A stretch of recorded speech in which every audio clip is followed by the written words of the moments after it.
Hey everyone, welcome back to Multiverse Madness, your weekly update on the non-sports card universe. Pokémon, Yu-Gi-Oh, Lorcana, Weiss, and everything in between.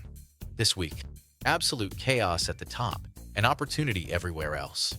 But before we jump in, if you sell cards live, breaks, singles, or sealed, you already know pulling hits isn't the hard part anymore. Getting the right buyers into your stream is.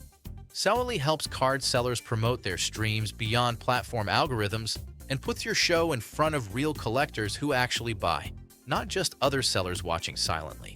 Campaigns run automatically, so you can focus on ripping, shipping, and making money. If your audience growth feels stuck, this is how you unstick it.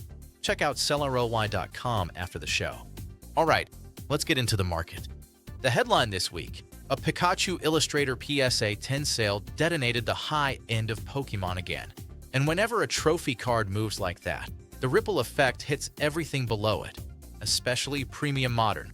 Which brings us to the card that refuses to cool off: Umbreon VMAX Alt Art from Evolving Skies.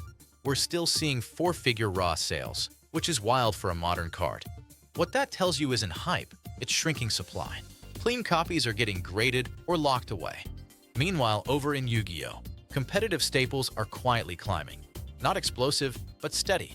The kind of cards players actually need tend to outperform flashy collector pieces during release season. And speaking of releases, Maze of Muertos previews are everywhere right now.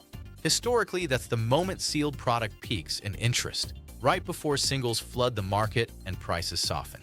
So if you're buying, patience wins. Lorcana collectors are seeing the opposite effect. Winter-themed character cards, especially Elsa Enchanteds, are getting fandom demand, not just gameplay demand.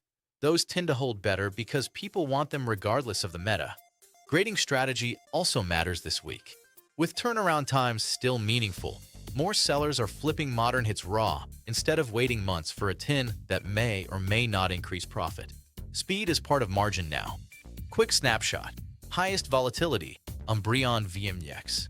Steadiest holds, playable Yu-Gi-Oh cards. Best buy-ins, Modern Trainer full arts during release week. Most likely dip, newly released Lorcana singles after wide launch.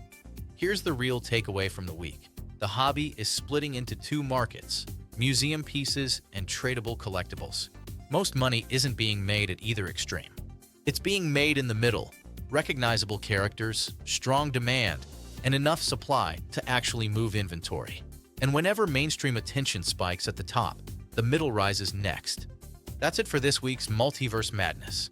If you enjoyed this, subscribe so you never miss a market shift. And if you're selling live, don't forget to check out Sellerly to bring actual buyers into your stream. See you next week, and may your pulls be centered.